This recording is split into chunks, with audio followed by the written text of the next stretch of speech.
7 भागों में। फिर हमने सामान्य वर्गीकरण शुरू किया था 4 भागों में भौगोलिक विशेषताओं के आधार पर। राजस्थान को 4 भौतिक प्रदेशों में बांटा जाता है: उत्तरी पश्चिम मरुस्थल, अरावली प्रदेश, पूर्वी मैदान और दक्षिण पूर्वी पठार। इनको एक एक विस्तार से पढ़ना था अपने को, जिसमें से हमने 3 पढ़ लिए और चौथा अपने को पढ़ना है। उत्तरी पश्चिम मरुस्थल हमने पढ़ लिया ढंग से, अरावली पर्वतमाला प्रदेश को पढ़ लिया, पूर्वी मैदानों को पढ़ लिया, और आज अपन पढ़ेंगे दक्षिण पूर्वी पठारी प्रदेश। पिछली क्लास में हमने पूरा किया था पूर्वी मैदानी प्रदेश। पूर्वी मैदानी प्रदेश क्षेत्रफल 23% है और जनसंख्या 39% है। इसका निर्माण जो है वो 33 सागर के अवशेषों से हुआ है और इसका निर्माण काल है प्लिस्टो से। यहाँ की मृदा जलोढ़ है क्योंकि इनका निर्माण नदियों के अवसादों के द्वारा हुआ है, इसलिए यहाँ की मिट्टी उपजाऊ है और इसकी वजह से यहाँ का जनसंख्या घनत्व क्या है, अधिक है। पूर्वी मैदानों को अध्ययन की दृष्टि से कितने भागों में बांटा जाता है? 3 भागों में। एक तो हम पढ़ते हैं बाणगंगा के मैदान, दूसरा हम पढ़ते हैं चंबल और माही के मैदान, चंबल और बनास के मैदान, और तीसरा पढ़ते हैं माही के मैदान। बाणगंगा के मैदानों की बात करें तो बाणगंगा नदी का जो उद्गम है वो बैराट की पहाड़ियों से होता है, और बैराट की पहाड़ियाँ कोटपुतली बहरोड में। बाणगंगा नदी के मैदानों को रोही के मैदान भी कहा जाता है। इनके विस्तार की बात करें तो इनका विस्तार जयपुर में, कोटपुतली बहरोड में, दौसा में, भरतपुर में और डीग में, इन क्षेत्रों में ये बाणगंगा के मैदान फैले हुए हैं। इन मैदानों में भी जलोढ़ मृदा पाई जाती है, उपजाऊपन ज़्यादा है, उत्पादकता ज़्यादा है, इसकी वजह से इन मैदानों का जनसंख्या घनत्व सर्वाधिक है। उसके बाद हमने पढ़े थे चंबल और बनास के मैदान। उन दोनों को अलग अलग पढ़ा, एक तो चंबल के मैदान पढ़े और एक बनास के मैदान पढ़े। चंबल के मैदानों की बात करें तो चंबल नदी के जो मैदान है वो राजस्थान के दक्षिण पूर्वी भाग में पाए जाते हैं, और जिसका मुख्य विस्तार की बात करें तो चित्तौड़गढ़, कोटा, बूंदी, सवाईमाधोपुर, करौली और धौलपुर, इन क्षेत्रों में पाए जाते हैं। इन मैदानों की विशेषता यह है कि चंबल नदी के द्वारा इन मैदानों में अवनाली का अपर्दन किया जाता है, और अवनाली का अपर्दन के द्वारा उत्कात भूमि बनती है, जिसे क्या कहा जाता है? बीहड़ कहा जाता है। और राजस्थान में सर्वाधिक बीहड़ किस जिले में? धौलपुर में। ये इन मैदानों की विशेषता चंबल वालों की। उसके बाद हमने पढ़े बनास के मैदान। हमने कहा कि बनास के जो मैदान है इनको 2 भागों में देखा जाता है या 2 भागों में बांटा जाता है, एक तो उत्तरी बनास के मैदान और एक दक्षिणी बनास के मैदान। जो दक्षिणी बनास के मैदान है इनको मेवाड़ के मैदान कहा जाता है, और मेवाड़ के मैदानों का जो विस्तार है वो उदयपुर में, राजसमंद में, भीलवाड़ा में, चित्तौड़गढ़ में और सलूम्बर में, इन जिलों में मेवाड़ के मैदान फैले हुए हैं। दूसरी बात करें उत्तरी बनास के मैदान, तो उत्तरी बनास के मैदानों को जो है मालपुरा करौली के मैदान भी कहा जाता है। इनका विस्तार जो है अजमेर में, ब्यावर में, टोंक में, सवाईमाधोपुर में, जयपुर, दौसा, करौली, इन जिलों में फैले हुए हैं। इस प्रकार से हमने चंबल बनास के मैदान पढ़े थे। और उसके बाद तीसरे जो मैदान है वो है माही के मैदान। हमने कहा कि माही के मैदानों का जो क्षेत्र है या जो विस्तार है वो 3 जिलों में, बांसवाड़ा, डूंगरपुर और प्रतापगढ़, इन 3 जिलों में माही के मैदान फैले हुए हैं। इन मैदानों को भाटी के मैदान भी कहते हैं या वागड़ के मैदान भी कहा जाता है। फिर इन मैदानों की कुछ विशेष बातों की बात करें तो हमने कहा था कि वागड़ क्षेत्र में 2 जिले आते हैं, एक तो डूंगरपुर और दूसरा बांसवाड़ा। फिर हमने कहा कि जो कांठड़ क्षेत्र है इसमें 1 जिला आता है वो है प्रतापगढ़। फिर हमने कहा कि मेवल का जो पठार है वो बांसवाड़ा और डूंगरपुर के मध्य का जो पठारी भाग है वो क्या कहलाता है? मेवल का पठार कहलाता है। और हमने कहा कि चप्पन का जो मैदान है वो बांसवाड़ा और प्रतापगढ़ में 56 नदी नालों या गांवों का जो समूह है वो क्या कहलाता है? चप्पन का मैदान कहला जाता है। इस प्रकार से हमने माही के मैदान भी क्या कर लिए थे? पूरे। और अपना जो पूरी मैदान वाला टॉपिक है वो हो जाता है पूरा।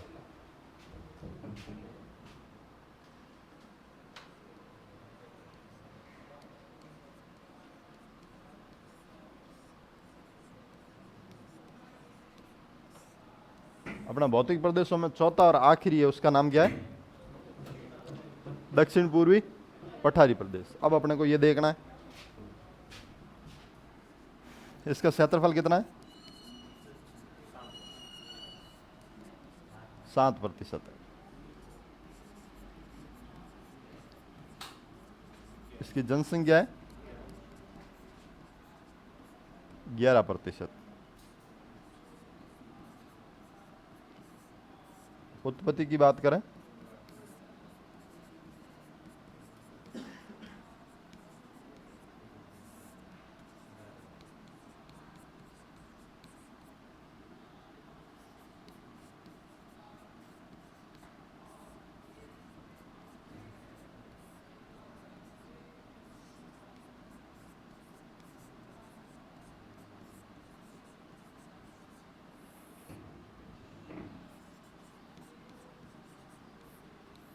निर्माण काल की बात करें तो क्रिटेशियस काल। कौन सा काल? दक्कन के पठार का हिस्सा है। और भारत में जब अपन भौतिक प्रदेश पढ़ते हैं दक्कन का पठार, तो हम ये लिखते हैं कि दक्कन के पठार का निर्माण कब हुआ है? क्रिटेशियस काल में। तो इसके बारे में परिचय की बात करें तो 4 चीज़ें ध्यान रखनी है कि राजस्थान के दक्षिण पूर्वी पठारी प्रदेश, जिसे हाड़ौती का पठार भी कहा जाता है, इसका क्षेत्रफल कितना है? 7%। और इसकी जनसंख्या कितनी है? 11%। इसकी उत्पत्ति हुई है गोंडवाना लैंड भाग से। और इसका निर्माण काल कौन सा रहा है? क्रिटेशियस काल। ये जो दक्षिण पूर्वी पठारी प्रदेश है,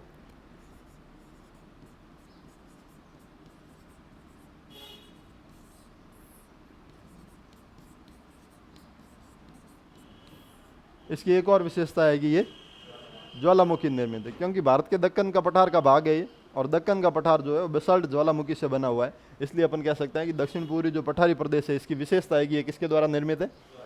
ज्वालामुखी के द्वारा निर्मित है।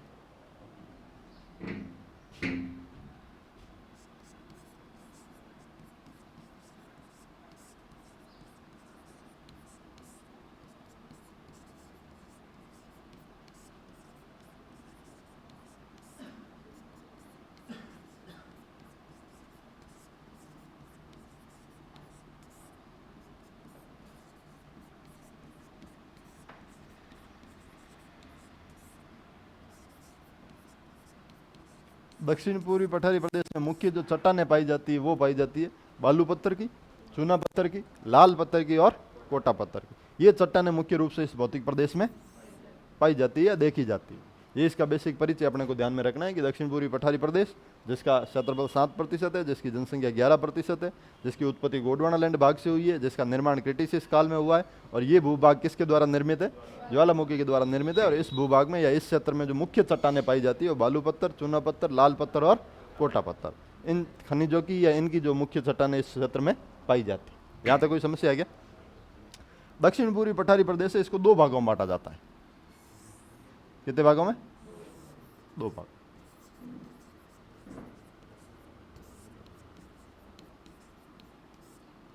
इसका जो एक भाग है जिसे क्या कहा जाता है? दक्कन लावा का पठार।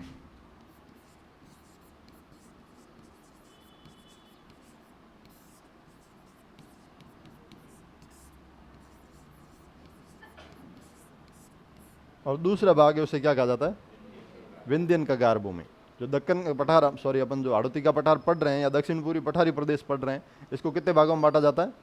2 भागों में। एक तो इसका भाग है दक्कन लावा का पठार और दूसरा इसका भाग है विंध्यन कगार भूमि। तो पहला अपन कौन सा पढ़ेंगे? दक्कन लावा का पठार। और दूसरा अपन देखेंगे विंध्यन कगार भूमि। विंध्यन कगार भूमि कुछ नहीं है, दक्षिण पूर्वी पठार का दक्षिण पूर्वी हिस्सा है, जिसमें मुख्य रूप से कोटा, बारा, बूंदी, झालावाड़ ये जिले आते हैं। जो विंध्यन कगार भूमि, मुख्य अपने को जो अध्ययन करना है वो किसका करना है? दक्कन लावा पठार का। ये दोनों किसके भाग है? दक्षिण पूर्वी पठारी प्रदेश जो अपन पढ़ रहे हैं, चौथा भौतिक प्रदेश, इसके 2 भाग है।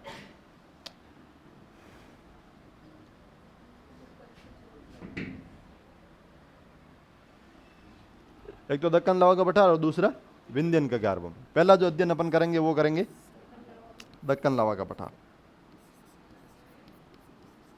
इसका निर्माण किससे हुआ है?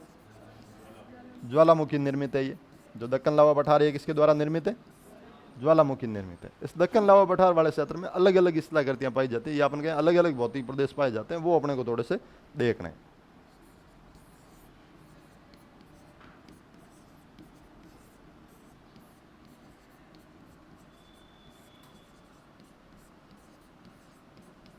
जैसे एक इसमें पाया जाता है हाड़ौती, या फिर हाड़ौती का पठार भी कहते हैं उसको, और माल का पठार भी कह देते हैं। किसका भाग है ये?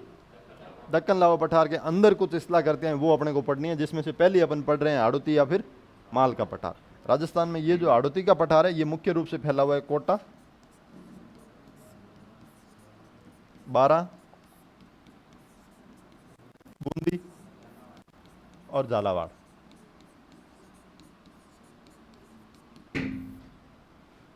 दक्कन लावा के पठार की पहली इस्लाह करती अपन पढ़ रहे हैं हाड़ौती का पठार या माल का पठार। इसका निर्माण भी ज्वालामुखी के द्वारा हुआ है। ये राजस्थान में कोटा, बारा, बूंदी और झालावाड़ जिलों में फैला हुआ है। इसका दूसरा जो भाग है वो है मालव प्रदेश।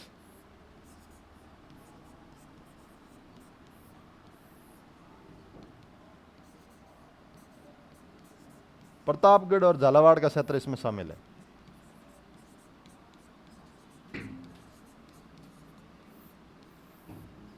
प्रतापगढ़ और झालावाड़ के क्षेत्र को सम्मिलित रूप से क्या कहा जाता है? मालव प्रदेश। हाड़ौती का विस्तार कहाँ है? कोटा, बाराबूंदी और झालावाड़। मालव प्रदेश में कौन से क्षेत्र शामिल है? प्रतापगढ़ और मेवल प्रदेश में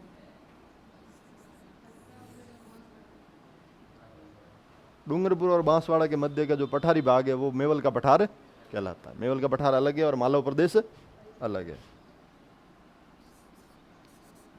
एक इसमें ऊपर माल का पठार,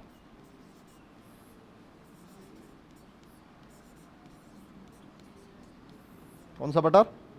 ऊपर माल का पठार। ये स्थित है भीलवाड़ा और चित्तौड़गढ़ के बीच में। जो ऊपर माल का पठार है ये भीलवाड़ा और चित्तौड़गढ़ के बीच में स्थित है। भीलवाड़ा में एक जगह पड़ती है बिजोलिया। कौन सी? भीलवाड़ा की एक जगह है जिसका नाम है बिजोलिया। इस बिजोलिया से लेकर चित्तौड़गढ़ में एक जगह है भैंसरोडगढ़।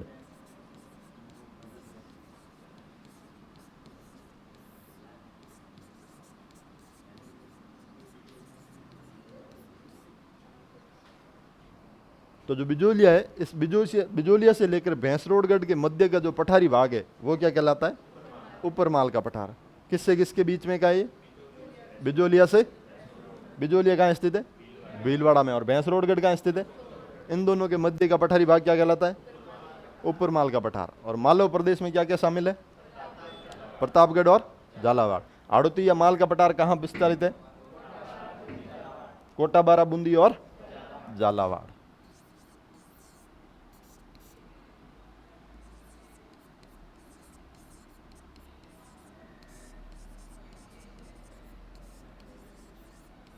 एक इसका भाग है जो अपन पढ़ रहे हैं दक्कन लावा पठार। इसके अलग अलग भाग देख रहे हैं, जिसमें से इसमें शामिल है क्या है? शाहाबाद उच्च भूमि। ये शाहाबाद उच्च भूमि कहाँ है? 12 में। कहाँ पर है ये? 12 में। इसी शाहाबाद उच्च भूमि क्षेत्र में स्थित है रामगढ़ झील। कौन सी झील?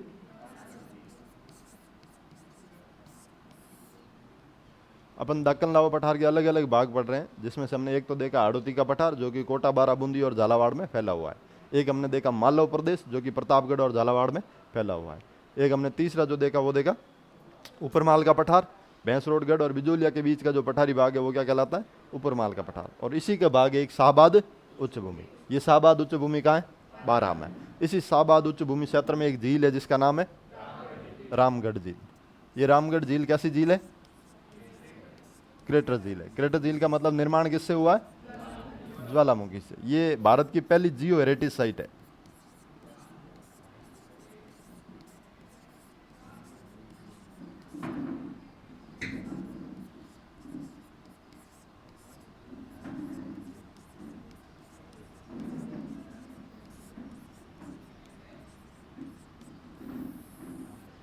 जो भारत की प्रथम जियो हेरिटेज साइट है वो कौन सी झील है?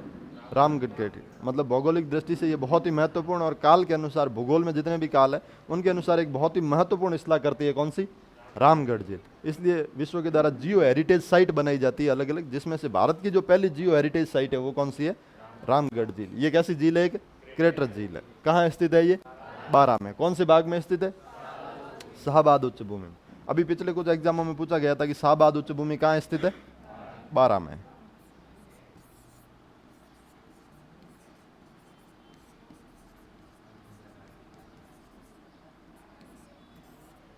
इस क्षेत्र में एक पर्वत चोटी है, बहुत फेमस है वो। उस चोटी का नाम है सत्तूर। अभी पिछले कोई एग्जामों में ये भी पूछी गई थी, जो सत्तूर पर्वत चोटी। ये भी इसलिए फेमस है क्योंकि ये जियो हेरिटेज साइट है, जो सत्तूर की चोटी है, इसलिए ये पूछी गई थी। वो भी कहाँ स्थित है? 12 में।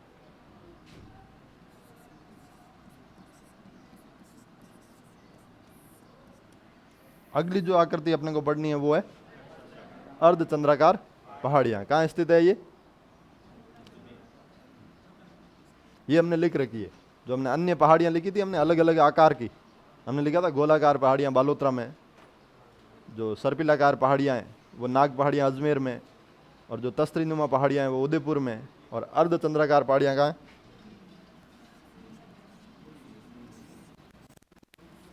अभी अपन अरावली से ज़्यादा दूर गए भी नहीं है। अर्धचंद्राकार पहाड़ियाँ कहाँ स्थित है? बूंदी में। इसका जो मुख्य भाग है वो बूंदी में स्थित है, लेकिन अर्धचंद्राकार पहाड़ियाँ अगर पूरी देखी जाए तो वो बूंदी में, कोटा में और झालावाड़ 3 जिलों में फैली हुई है। कितने जिलों में फैली हुई है? 3 जिलों में। और मुख्य रूप से अगर देखा जाए अर्धचंद्राकार पहाड़ियाँ कहाँ है? बूंदी में। ये इस प्रकार है कि ये जो पहाड़ियाँ हैं ये इस प्रकार से फैली हुई है। इसमें जो ऊपर वाला भाग है वो बूंदी में, वो कहाँ है? बूंदी में, जिसे कहा जाता है आडावल पर्वत या आडावल पहाड़ियां या आडावल जो पर्वत है वो कहाँ स्थित है? बूंदी में। और नीचे जिले कोटा और झालावाड़, कोटा और झालावाड़, इन दोनों में जो फैली हुई है वो है मुकुंदरा हिल्स।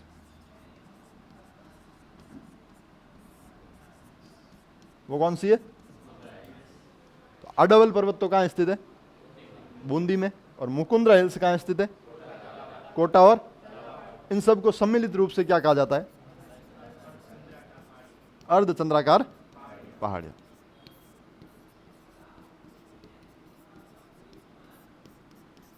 इसलिए अपन कहते हैं कि अर्धचंद्राकार पहाड़ियां 3 जिलों में फैली हुई है, बूंदी, कोटा और झालावाड़। इन्हीं अर्धचंद्राकार पहाड़ियों का हिस्सा है आडावल पर्वत जो कि कहाँ स्थित है? बूंदी में। इन्हीं अर्धचंद्राकार पहाड़ियों का हिस्सा है मुकुंदरा हिल्स जो कि स्थित है कोटा और झालावाड़। तो अर्धचंद्राकार जो पहाड़ियां हैं बूंदी, कोटा और झालावाड़ में फैली हुई है, लेकिन इसका जो मुख्य विस्तार माना जाता है वो माना जाता है बूंदी।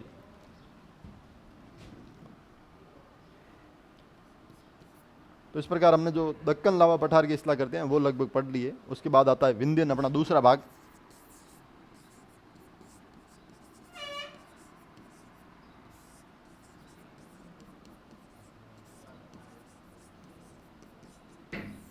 एक उसमें डग गंगधर करके भी भूमि है, वो भी शामिल रखना, जो इसमें अपन पढ़ रहे थे दक्कन लावा पठार की इस्लाह करतियों में।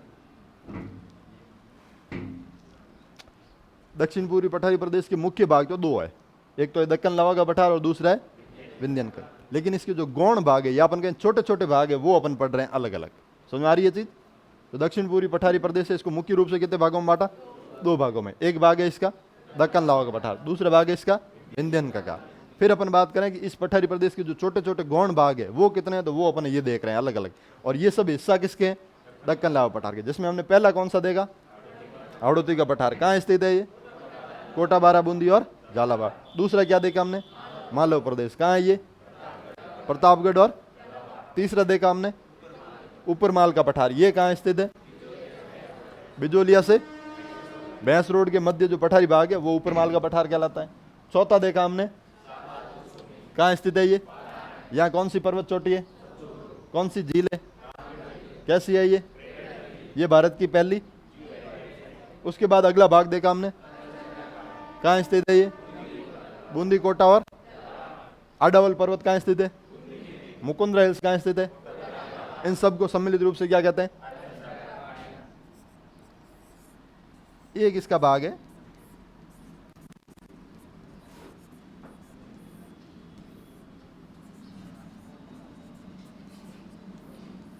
और उस क्षेत्र का या उस भाग का नाम है डग गंगधर भूमि। ये है झालावाड़। ये कहाँ है?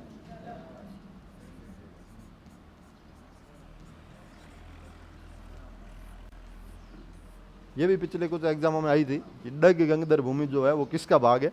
दक्षिण पूर्वी पठारी प्रदेश का भाग है। और किस जिले में स्थित है? झालावाड़ में स्थित है। तो हमने जो 2 भाग मुख्य बांटे थे, एक तो दक्कन लावा का पठार और दूसरा विंध्यन कगार भूमि। दक्कन लावा पठार में हमने अलग अलग चीजें देखी है, जैसे हाड़ौती का पठार देखा हमने, मालव प्रदेश देखा हमने, ऊपर माल का पठार देखा हमने, शाहबाद उच्च भूमि देखी हमने, अर्धचंद्राकार पहाड़ियां देखी हमने और डग गंगधर भूमि देखी हमने। जो अर्धचंद्राकार पहाड़ियां हैं वो तो बूंदी में, शाहबाद उच्च भूमि है वो 12 में, और ये जो डग गंगधर भूमि है ये। विंध्यन कगार भूमि की बात करें तो इसका जो विस्तार है मुख्य रूप से राजस्थान में अगर देखा जाए तो इसका विस्तार चित्तौड़गढ़, कोटा, बूंदी, सवाई माधोपुर, करौली और धौलपुर।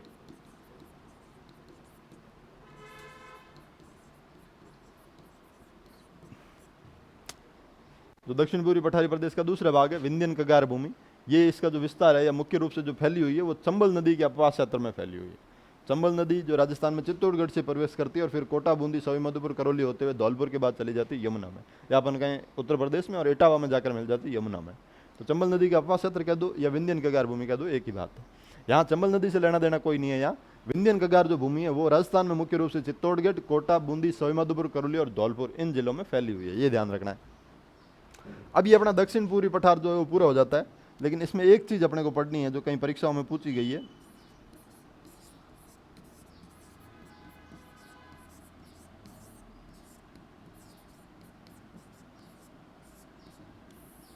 जैसे ग्रेट बाउंड्री फॉल्ट कहा जाता है या जीबीएफ भी कहा जाता है।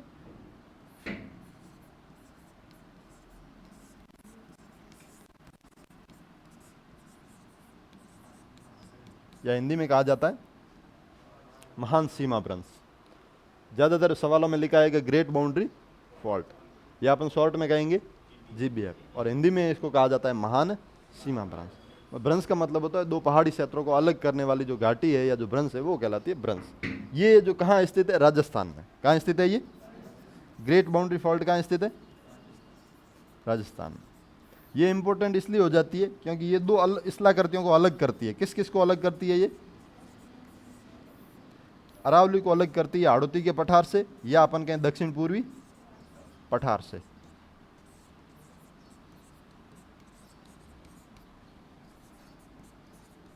ये इन दोनों के बीच में स्थित है। मतलब ये जो महान सीमा भ्रंश है, ये भ्रंश दो भौतिक प्रदेशों को अलग करती है। कौन कौन से प्रदेशों को? अरावली को किससे अलग करती है? हाड़ौती के पठार से। मतलब राजस्थान में जो अरावली है और जो हाड़ौती का पठार है, इसको भौतिक रूप से अलग किसके द्वारा किया जाता है? ग्रेट बाउंड्री फॉल्ट के द्वारा, या इसे क्या कहा जाता है? महान सीमा भ्रंश। ये एक प्रकार की क्या है?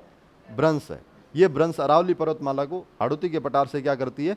अलग करती है। इसलिए इसके सवाल पूछे जाते हैं। अब इस भ्रंश का जो विस्तार है ये पूछा जाता है कि राजस्थान में ये ग्रेट बाउंड्री फॉल्ट जो है वो किन किन जिलों से गुजरती है या किन किन जिलों में पाई जाती है। तो इसका जो विस्तार है मुख्य रूप से यही जिला है। इसमें एक जिला और ऐड करना है, वो कौन सा? भीलवाड़ा। कौन सा करना है?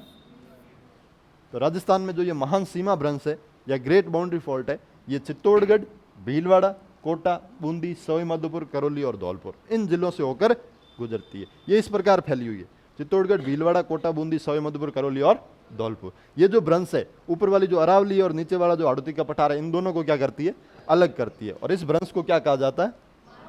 महान सीमा भ्रंश कहा जाता है, या इसे ग्रेट बाउंड्री फॉल्ट भी कहा जाता है। ये अरावली पर्वतमाला प्रदेश को हाड़ौती के पठार से अलग करती है, और ये राजस्थान में चित्तौड़गढ़, भीलवाड़ा, कोटा, बूंदी, सवाई माधोपुर, करौली और धौलपुर इन जिलों से होकर गुजरती है या इन जिलों में पाई जाती है। क्या पाई जाती है? महान सीमा भ्रंश। तो इसी के साथ अपना दक्षिण पूर्वी जो पठारी प्रदेश है वो भी हो जाता है पूरा, और इसी के साथ अपने राजस्थान के जो भौतिक प्रदेश है वो भी हो जाते हैं पूरे कंप्लीट।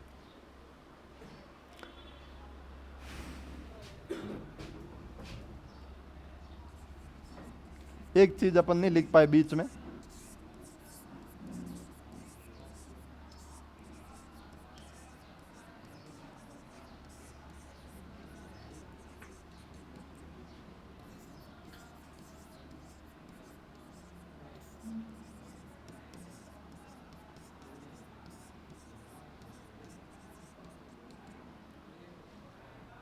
अपन ने जो 4 भौतिक प्रदेश पढ़े हैं राजस्थान के, इनमें से जो सबसे पुराना भौतिक प्रदेश है वो तो है अरावली प्रदेश।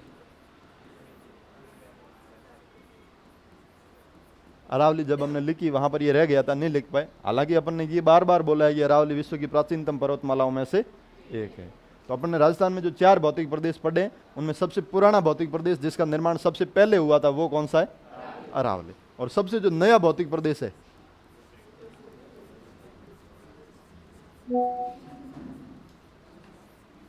वो है उत्तरी पश्चिमी मरुस्थलीय प्रदेश। मतलब राजस्थान के 4 भौतिक प्रदेशों में जो सबसे बाद में बना है या सबसे नया है वो कौन सा है? उत्तर पश्चिमी मरुस्थलीय प्रदेश। और सबसे पुराना कौन सा है? अरावली प्रदेश। ये भी अपन लास्ट में लिख देंगे, नोट लगा के ध्यान में रखना है। चलो हेडिंग डालिए, दक्षिण पूर्वी पठारी प्रदेश।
लिख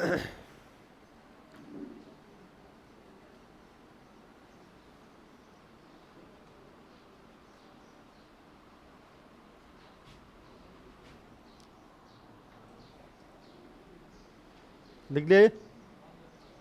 चले आगे, फटाफट लिखो थोड़ा।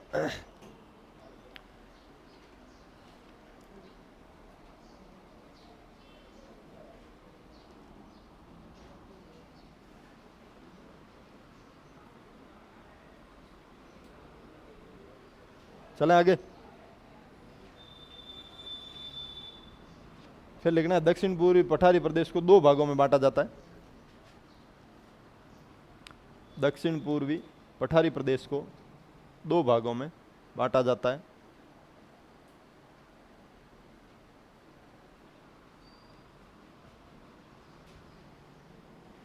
और फिर दो भागों में विभाजित करके लिखना है, एक दक्कन लावा का पठार और दूसरा विंध्यन कगार भूमि। दक्षिण पूर्वी पठारी प्रदेश को दो भागों में बांटा जाता है, फिर दो में डिवाइड करना है, एक दक्कन लावा पठार और दूसरा विंध्यन कगार भूमि। फिर पहली हेडिंग डालनी है दक्कन लावा पठार।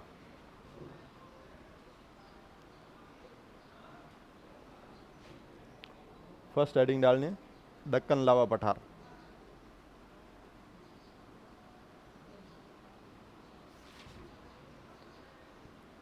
लिखना है ये ज्वालामुखी निर्मित पठार है।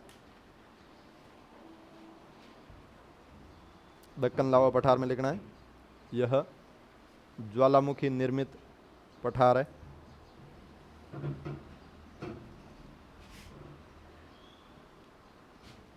इसके निम्नलिखित यह ज्वालामुखी निर्मित पठार है। दक्कन लावा पठार में लिखना है यह ज्वालामुखी निर्मित पठार है।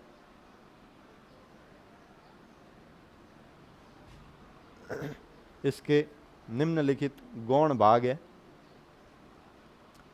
इसके निम्नलिखित गौण भाग हैं और इन गौण भागों में पहला लिखना है हाड़ौती या माल का पठार।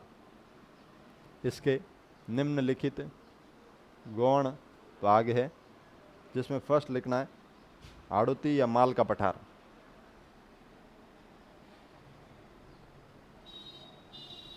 और इसमें डैश करके लिखना है इस पठार का विस्तार। हाड़ौती या माल का पठार। और फिर इसमें लिखना है इस पठार का विस्तार कोटा, बारा, बूंदी। इस पठार का विस्तार कोटा, बारा, बूंदी तथा झालावाड़ में है। इस पठार का विस्तार कोटा, बारा, बूंदी तथा झालावाड़ में है। दूसरा लिखिए मालव प्रदेश। दूसरा लिखिए मालव प्रदेश। लिखिए इसमें प्रतापगढ़ तथा झालावाड़ के क्षेत्रों को शामिल किया जाता है। मालव प्रदेश में लिखिए इसमें प्रतापगढ़ तथा झालावाड़ के क्षेत्रों को शामिल किया जाता है।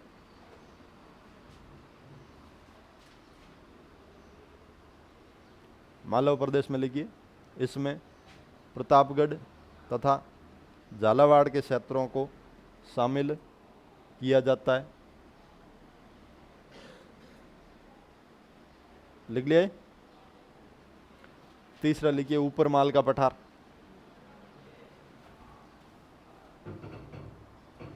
तीसरा लिखिए ऊपर माल का पठार। इसमें लिखिए बिजोलिया, कोष्टक में लिखना है भीलवाड़ा।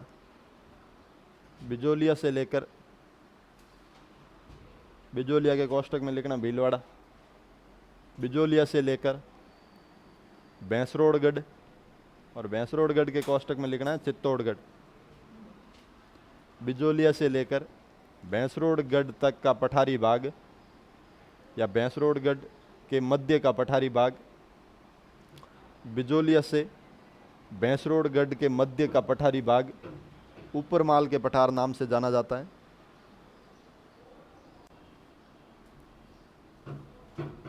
बिजोलिया से भैंसरोडगढ़ के मध्य का पठारी भाग ऊपरमाल पठार के नाम से जाना जाता है। बिजोलिया से भैंसरोडगढ़ के मध्य का पठारी भाग ऊपरमाल पठार के नाम से जाना जाता है। अगला लिखिए शाहबाद उच्च भूमि। शाहबाद उच्च भूमि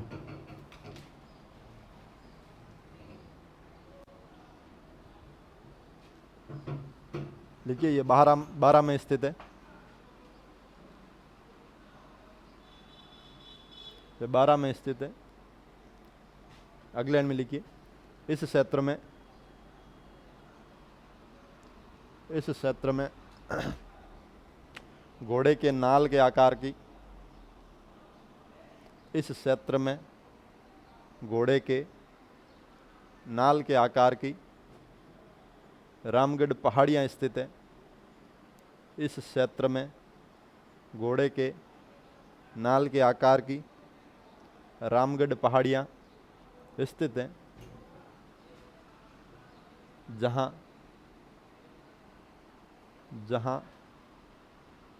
ज्वालामुखी निर्मित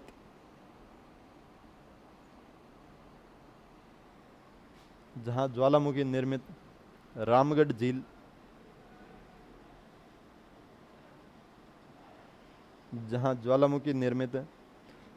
झील स्थित है।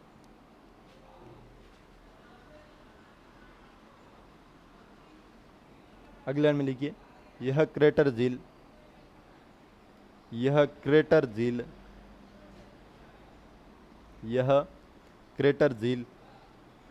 झील कौन सी है? रामगढ़ झील है। यह क्रेटर झील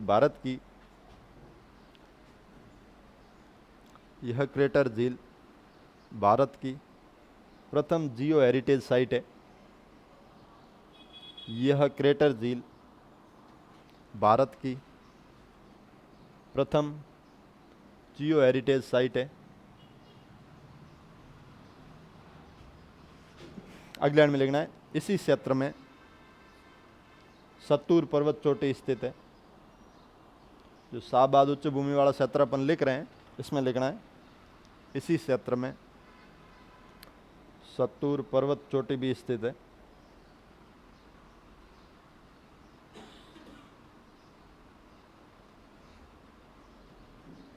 लिख लिया? तो ये ध्यान रखना है शाहबाद उच्च भूमि किस जिले में स्थित है? बारां में। लिखना चाहो तो ये भी लिख सकते हो इस क्षेत्र में सहरिया जनजाति निवास करती है। कौन सी जनजाति?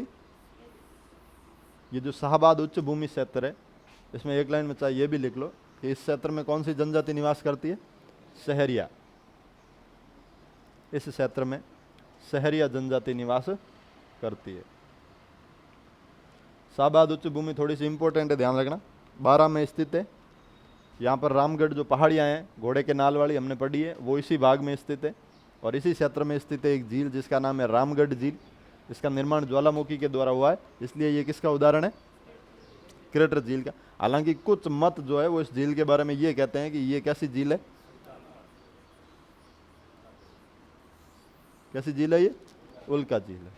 कुछ मत के अनुसार या कुछ मतों के अनुसार इसको उल्का झील भी माना जाता है। उल्का झील का मतलब जहाँ पर उल्का पिंड गिरते हैं वहाँ पर खड्डा हो जाता है और फिर वहाँ पर जो पानी एकत्रित होता है उससे जो झील बनती है वो क्या कहलाती है? उल्का झील। तो कुछ विशेषज्ञों या भूगोलविदों का मानना है कि रामगढ़ झील जो है वो क्रेटर झील नहीं होकर कैसी झील है? उल्का झील है। लेकिन ज्यादा विश्वसनीय जो मत है वो कौन सा है? क्रेटर झील का। ये भारत की जो है वो प्रथम जियो हेरिटेज साइट है। उसके बाद लिखिए अर्धचंद्राकार पहाड़ियाँ।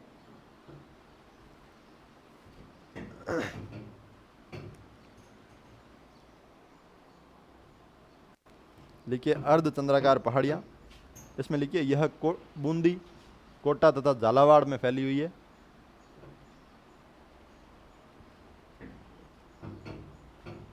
यह बूंदी, कोटा तथा झालावाड़ में फैली हुई है, लेकिन इनका मुख्य विस्तार बूंदी में है। यह बूंदी, कोटा तथा झालावाड़ में फैली हुई है, लेकिन इनका मुख्य विस्तार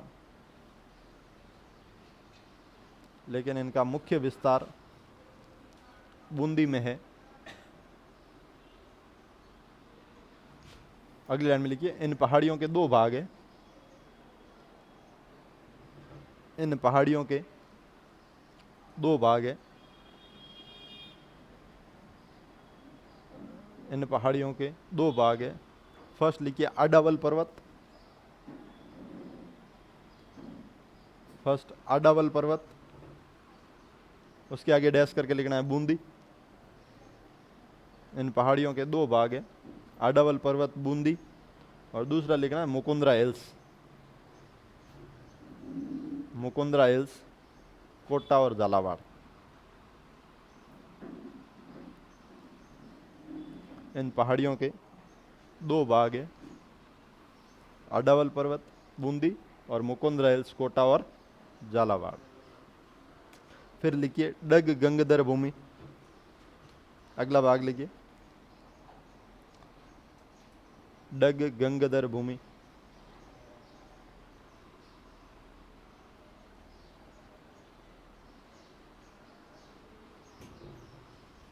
देखिए ये झालावाड़ जिले में स्थित है। यह झालावाड़ जिले में स्थित है।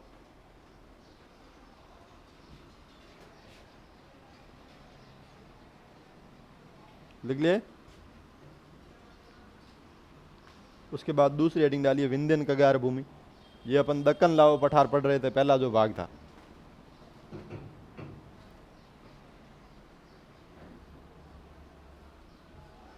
दूसरा लिखिए विंध्यन कगार भूमि और लिखिए इसका विस्तार। इसका विस्तार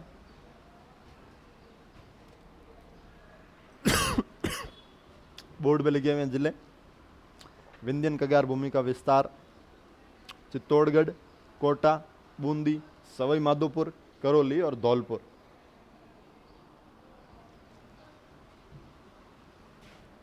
विंध्यन कगार भूमि का विस्तार चित्तौड़गढ़, कोटा, बूंदी, सवाई माधोपुर, करौली और धौलपुर।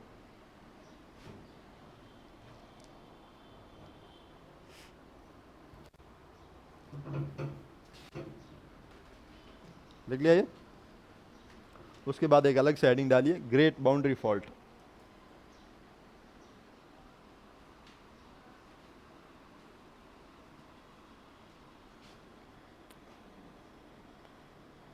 ग्रेट बाउंड्री फॉल्ट या कोष्टक में लिखना महान सीमा भ्रंश।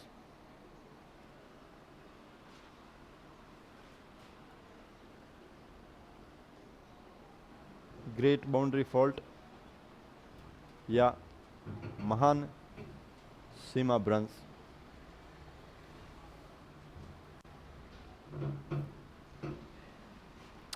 लिख लिया। उसके बाद लिखिए राजस्थान में स्थित भ्रंश। इसमें आगे लिखना है राजस्थान में स्थित भ्रंश। राजस्थान में स्थित भ्रंश जो राजस्थान में स्थित भ्रंश जो अरावली पर्वतमाला को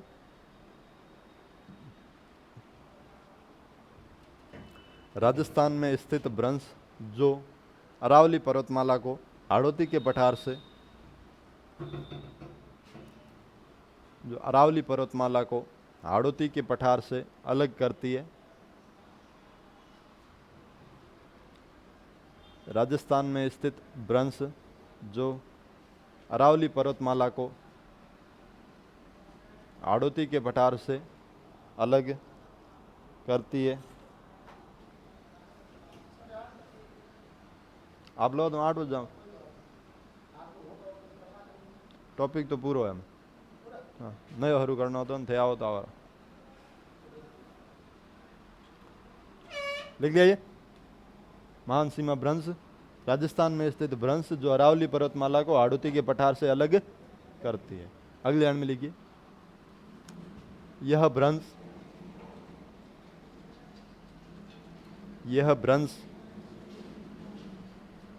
चित्तौड़गढ़ यह भ्रंश चित्तौड़गढ़, भीलवाड़ा। यह भ्रंश चित्तौड़गढ़, भीलवाड़ा, कोटा, यह भ्रंश चित्तौड़गढ़, भीलवाड़ा, कोटा, बूंदी, सवाई माधोपुर, करौली, यह भ्रंश चित्तौड़गढ़, भीलवाड़ा, कोटा, बूंदी, सवाई माधोपुर, करौली तथा धौलपुर जिलों से होकर गुजरती है, तथा धौलपुर जिलों से होकर गुजरती है। यह भ्रंश चित्तौड़गढ़, भीलवाड़ा, कोटा, बूंदी, सवाई माधोपुर, करौली तथा धौलपुर जिलों से होकर गुजरती है। लिख लिया? तो ये अपनी जो है बहुत इंपॉर्टेंट चीज़ है, ध्यान रखना, एग्जामिनर की फेवरेट है। इससे सवाल बहुत बार पूछे गए। दो तरीके से सवाल आता है। एक तो महान सीमा जो भ्रंश है ये राजस्थान के किस जिले से नहीं गुजरती है, उनमें से 3 जिलों के नाम इसमें से दिए होंगे और एक जिला ऐसा दिया होगा जहाँ से ये नहीं गुजरती है। तो ये कहाँ कहाँ से गुजरती है ये इंपॉर्टेंट है, याद रखना। और दूसरा सवाल आता है कि निम्न में से कौन सी भ्रंश राजस्थान में स्थित है। उसमें ऑप्शन में लिखा आएगा महान सीमा भ्रंश, एक लिखा आएगा मुख्य केंद्रीय भ्रंश,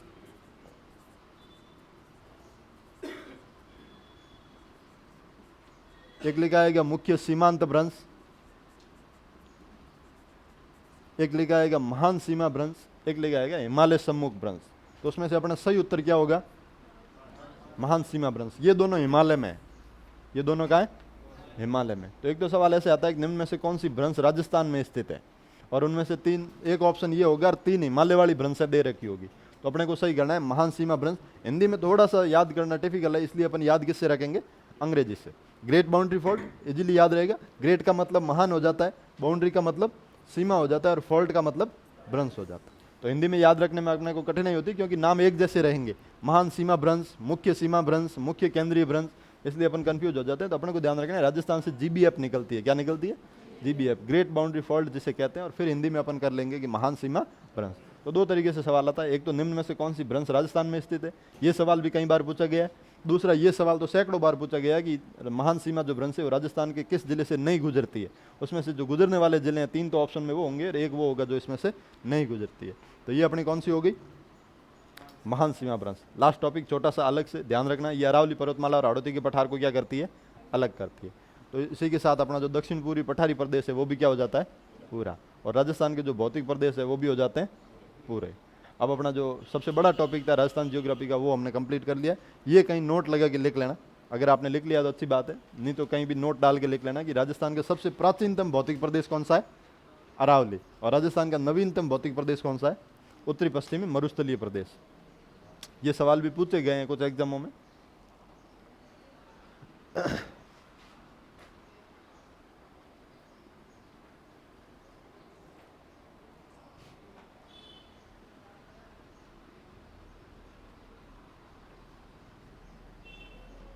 तो राजस्थान के जो 4 भौतिक प्रदेश हमने पढ़े, इसमें सबसे प्राचीन भौतिक प्रदेश है वो है अरावली पर्वतमाला प्रदेश, और सबसे नया भौतिक प्रदेश है वो है उत्तरी पश्चिमी मरुस्थलीय प्रदेश।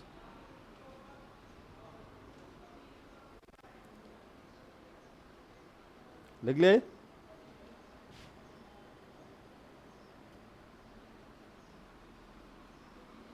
तो ये अपना जो है वो राजस्थान के भौतिक प्रदेश है वो कंप्लीट हो गए। हर टॉपिक के बाद आधा या कम से कम 1 पेज आप छोड़ के आगे बढ़ना, ताकि कोई चीज़ अपन आगे राजस्थान भूगोल पढ़ते पढ़ते अगर अपने को कहीं लिखनी पड़े या याद आती है तो उसके लिए आधा पेज अपना जो है होना चाहिए हर टॉपिक के पीछे। अगर मैं भी ना लिखूँ और आप भी कुछ पढ़ते हो या नई चीज़ आपको पता चलती है तो लिखने के लिए कम से कम आपके पास आधा पेज या 1 पेज होना चाहिए। हर टॉपिक के पीछे आधा या 1 पेज खाली रखना, ताकि आप भी जब कोई नई चीज़ पढ़ो तो वहाँ ऐड कर सको। यहाँ पर जो राजस्थान भूगोल पढ़ रहे हैं, हमें भी पढ़ते पढ़ते कोई चीज़ याद आती है जो हमें लिखनी चाहिए थी लेकिन हमने नहीं लिखी है, तो भी वो बाद में लिखवाते हैं। तो उसके लिए कम से कम जगह आपके पास होनी चाहिए। तो ये अपना राजस्थान के भौतिक प्रदेश जो 4 हैं वो हमने कंप्लीट कर लिए। अब अपना अगला टॉपिक जो राजस्थान का शुरू करेंगे वो करेंगे राजस्थान की जलवायु।